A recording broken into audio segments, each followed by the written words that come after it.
સુરત મહાનગરપાલિકાના આરોગ્ય વિભાગની કાર્યવાહી મુજબ ડુમસ બીચ પર પાલિકાનું ચેકિંગ હાથ ધરાયું હતું। ખાણીપીણીનું વેચાણ કરતી સંસ્થાઓમાં તપાસ હાથ ધરાઈ હતી। 68 સંસ્થાઓમાં ચેકિંગ કરી 103 સેમ્પલ લેવામાં આવ્યા હતા અને 51 સંસ્થાઓને આરોગ્યલક્ષી નોટિસ આપવામાં આવી હતી। સુરત મહાનગરપાલિકાના આરોગ્ય વિભાગની કાર્યવાહી સામે આવી છે। ડુમસ બીચ પર પાલિકાનું ચેકિંગ હાથ ધરાયું હતું। ખાણીપીણીનું વેચાણ કરતી સંસ્થાઓમાં તપાસ કરવામાં આવી હતી। 68 સંસ્થાઓમાં ચેકિંગ કરવામાં આવી હતી। 103 સેમ્પલ લેવામાં આવ્યા હતા અને 51 સંસ્થાઓને આરોગ્યલક્ષી નોટિસ આપવામાં આવી હતી। રેલવે અને બસ સ્ટેશન પર 260 સંસ્થાઓમાં પણ તપાસ ડસ્ટબિન ન રાખતી નોટિસ આપવામાં આવી હતી। સિંગલ યુઝ પ્લાસ્ટિક હેઠળ 674 સંસ્થાઓને ચેકિંગ અને 140 કિલો પ્રતિબંધિત પ્લાસ્ટિકના જથ્થાને જપ્ત કરવામાં આવ્યા હતા, જ્યારે કસૂરવાર સંસ્થાઓ પાસેથી 4.36 લાખના દંડની વસૂલાત કરવામાં આવી હતી।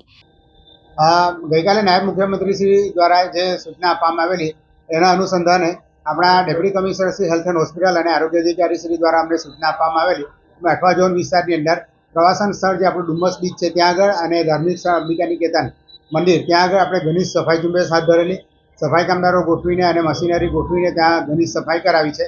અને આ વિસ્તારની અંદર જે ફેરિયાઓ છે એ લોકો પાસેથી પ્રતિબંધિત પ્લાસ્ટિક જો મળે તો એ જપ્ત કરવાની કામગીરી, એ લોકોને 2 ડસ્ટબિન રાખવા માટે નોટિસો આપવામાં આવી છે।